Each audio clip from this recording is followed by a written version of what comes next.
തൃശ്ശൂരിനെ സംബന്ധിച്ച് പറയുമ്പോൾ ഈ അപ്രതീക്ഷിതമായ പരാജയത്തിന്റെ ഒരു കാരണം ഞങ്ങൾ ഉറപ്പായി കിട്ടുമെന്ന് വിശ്വസിച്ചിരുന്ന ന്യൂനപക്ഷ വോട്ടുകൾ ഉണ്ടായ വിള്ളൽ. അതാണ് ഇവിടെ ഇത്രയും ഒരു മുന്നേറ്റം BJPക്ക് ഉണ്ടാക്കാൻ കഴിഞ്ഞത്. മുന്നോക്ക സമുദായത്തിന്റെ ഏതാണ്ട് മുഴുവൻ വോട്ടുകളും അതുപോലെ ക്രൈസ്തവ വോട്ടുകളും അവർക്ക് സമാഹരിക്കാൻ കഴിഞ്ഞു. മുസ്ലിം വോട്ടുകളിൽ ചില നിയോജക മണ്ഡലങ്ങളിൽ LDFന്റെ കൂടെ നിന്നു. എന്നാൽ നമ്മൾ വിചാരിച്ചൊരു കൺസോൾട്ടേഷൻ മുസ്ലിം വിഭാഗത്തിന്റെ UDFന് കിട്ടിയില്ല. എന്നാൽ UDFന് കുറെയൊക്കെ വോട്ട് കിട്ടി. അതുകൊണ്ടാണ് ഗുരുവായൂർ ഒന്നാം സ്ഥാനത്തെത്താൻ. ഇതിനു പുറമെ CPMന്റെ ഉറച്ച പല പഞ്ചായത്തുകൾ, മാടക്കത്തറ, ചാഴൂര്, താന്യം, ഇതൊക്കെ ഒരു ഉരുക്കു ഓട്ട പോലെ CPMന്റെ നിന്ന പഞ്ചായത്തുകളിൽ BJP കടന്നു കയറി. ഞാൻ മനസ്സിലാക്കുന്ന മാടക്കത്തറ ഏതാണ്ട് 3000 വോട്ടിന്റെ ലീഡോളം BJPക്ക് ലഭിച്ചു. അതാണ് ഒന്നാം ഘട്ടത്തിൽ തന്നെ സുരേഷ് ഗോപി ലീഡ്. ഞങ്ങളുടെ അസസ്മെന്റ് 1ഉം 2ഉം ഘട്ടങ്ങളിൽ LDFന്റെ ലീഡ്, 3 മുതൽ ലാസ്റ്റ് റൗണ്ട് വരെ UDFന്റെ മുന്നേറ്റമാണ് ഞങ്ങൾ കണക്കാക്കിയത്. അതിന് ഘടകവിരുദ്ധമായി ഒന്നാം റൗണ്ടിൽ തന്നെ BJP ലീഡ് ചെയ്യുന്ന ഒരു സാഹചര്യം. ഏതായാലും അപ്രതീക്ഷിതമായിട്ടുള്ള പരാജയമാണ്. സ്വാഭാവികമായിട്ടും UDFന് കിട്ടേണ്ട മൈനോറിറ്റി വോട്ടുകളിൽ വിള്ളലുണ്ടായപ്പോ 3ാം സ്ഥാനത്തേക്ക് പോയി. എന്നാൽ ഇടതുപക്ഷത്തിന് ഇത്രയും മികച്ച സ്ഥാനാർത്ഥി ഉണ്ടായിട്ട് പോലും കഴിഞ്ഞ തവണ കിട്ടിയതിനേക്കാൾ ഏതാണ്ട് 12,000 വോട്ട് മാത്രമേ സുനിൽകുമാറിന് കൂടുതൽ കിട്ടി.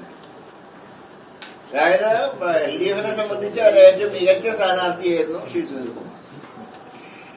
ഇനി ഇതിനും നല്ലൊരു കാൻഡിഡേറ്റ് CPMന് കൊടുത്താൽ പോലും ഇത്രയും നല്ലൊരു കാൻഡിഡേറ്റ് അവർക്ക് കിട്ടാനില്ല. പക്ഷെ സുനിൽകുമാർ 5 വർഷം മന്ത്രിയായിരുന്ന തൃശ്ശൂരിൽ 3ാം സ്ഥാനത്ത്,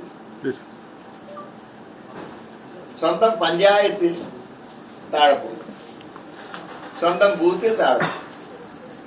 ഇന്ന് മൊത്തം കാണാൻ കഴിയുന്ന ഒരു പ്രവണത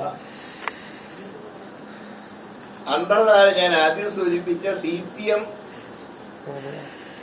BJP അന്തർധാര ഉണ്ടായിട്ടുണ്ട്. പക്ഷെ അന്തർധാര വലത്തോട്ടേക്കും സഞ്ചരിച്ചു.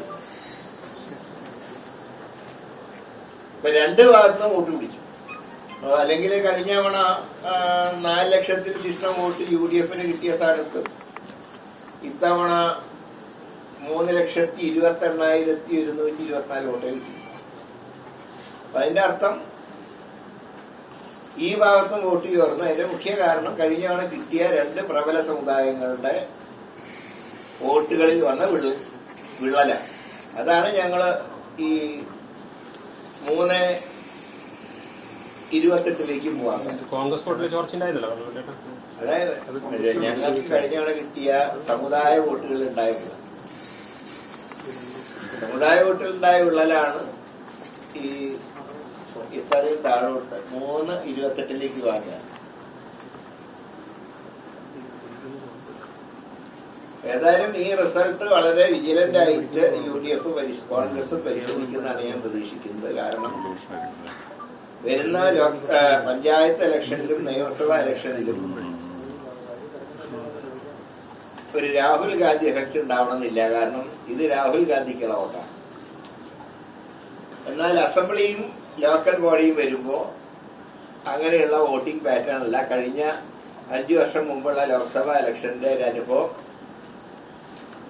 നമ്മുടെ മുമ്പിലുള്ളത് കൊണ്ടും BJPയുടെ സാന്നിധ്യം കുറെ കൂടെ ശക്തമായിരുന്നു. ഇപ്പൊ അതായത് 2019 തെരഞ്ഞെടുപ്പിൽ തിരുവനന്തപുരത്ത് പോലും 2ാം സ്ഥാനത്ത് വന്നെങ്കിലും ഡിഫറൻസ് 1 ലക്ഷത്തിൽ എത്രയുണ്ടായിരുന്നു.